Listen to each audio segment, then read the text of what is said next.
Hey guys, Tom by 601, and today we're taking a little quick look at the current tech tree line of Italian battleships. I've been fortunate enough to get all four of them from the crates, so one, thank you RNGesus. I'll continue to make offers at your feet.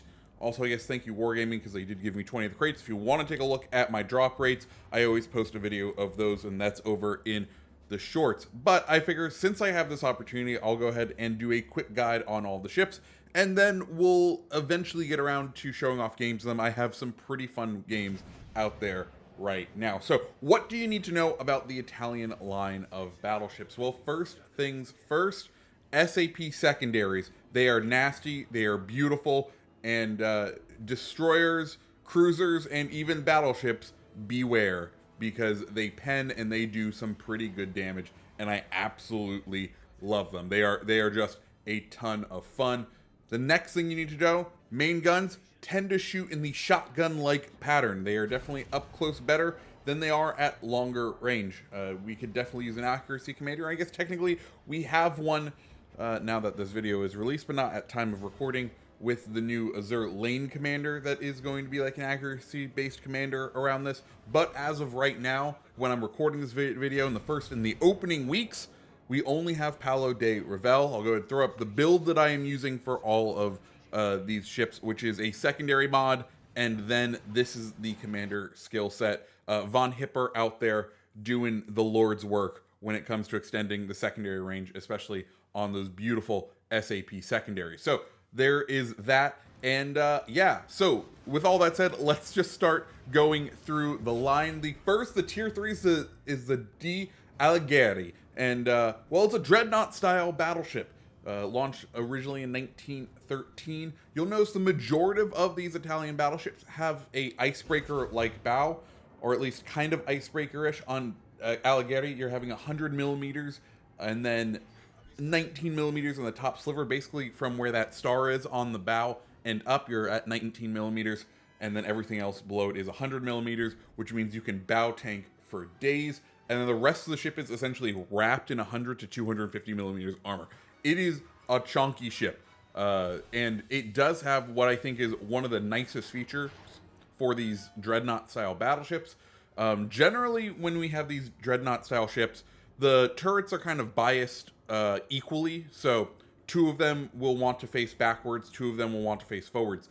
In this case, three of the guns are forward-facing biased. So even though they're in the middle of the ship, all of them are always facing forward, and that means that you can easily turn the ship from one side to the other and transition targets on either your port or starboard side and really do it kind of quickly, and it's really, really nice. Like, that is the main feature of this ship, is its ability to have those three forward-facing turrets, and be able to transition left and right and not have to, when you have to flip sides, rotate the majority of the turrets a full, like, over 360 degrees, right? Because usually, if it's a backwards-facing turret and it's at its most extreme range, it would have to go all the way around the circle as opposed to just rotating the 180. So I absolutely love that part of the Allegheny. And you get 4.5 kilometer secondaries with our current build. So not too bad. Definitely not something to, you know, it's difficult to get into that range, but when you do, it's oh so satisfying.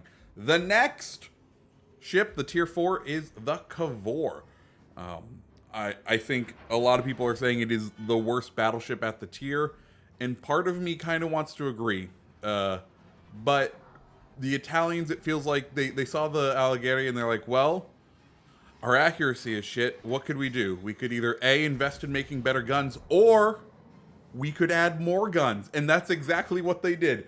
Has the most guns for a battleship at the tier, 13 separate guns, or 13 separate barrels, I guess you should say, which is a ton. Like, it's ridiculous the number of guns on this thing.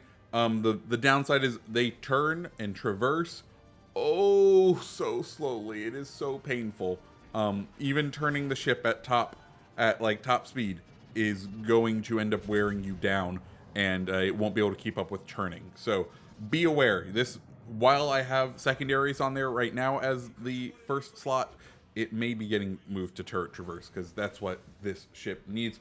It does keep the wonderful front-forward bias of the first 3 turrets, which is really nice. Like I said, being able to transition left to right is nice. It's just the fact that, once again, turret traverse is exceedingly slow, so it's kind of difficult to do that. 130 millimeter icebreaker bow, once again, has that nice icebreaker bow, and then it has 19 at the top, which is just above the star, so you'll see on the ship a little bit of space where you can really do some damage. But once again, Kvor, kind of designed to take a beating, and if you're well angled in it, it's going to be a difficult ship to damage. Also wrapped in the rest of the ship is pretty much wrapped in 130 to 250 millimeters of armor, so it is absolutely disgusting. In secondaries, you're looking at 5.1 kilometers of range with our current build, and that kind of wraps up tier 4. Tier 5 is the Andrea Doria. It's essentially the tier 4 premium Giulio Cesare, just upgraded a little. Same 320 millimeter guns on there, but now you have a 26 millimeter bow. The only ship of these ships that does not have an icebreaker bow, which is kind of interesting. It plays much more like other battleships, and we'll talk once we get onto Caracolo, the tier 6, because it has more tricks up its sleeve. But Andrea Doria is a fun ship overall. 26 millimeter bow, like we said. Belt armor is between 70 and 250 millimeters. When you first get the ship, it will feel like a very slow ship. Once you get it upgraded, it's actually, the base version of the ship is slower, both in speed and rudder shift time than the Giulio Cesare. But once you get it upgraded, it will have a higher top speed and a better maneuverability. So you kind of have to work your way through this ship to get it up there. It's fun overall. 5.1 kilometer secondaries with, once again, that beautiful SAP. Overall, it's a very nice ship, but it's definitely not the highlight of the line. I think the highlight of the line right now, and the one that I have been having so much fun in, you just have to be in the right situations, is the F Caracolio, the tier 6. This ship is just wonderful trolley magic, is the way I think of it.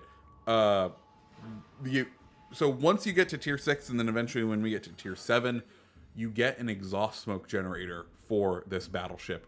And what does that mean? Well, 1, it lasts 45 seconds, which is a really long time.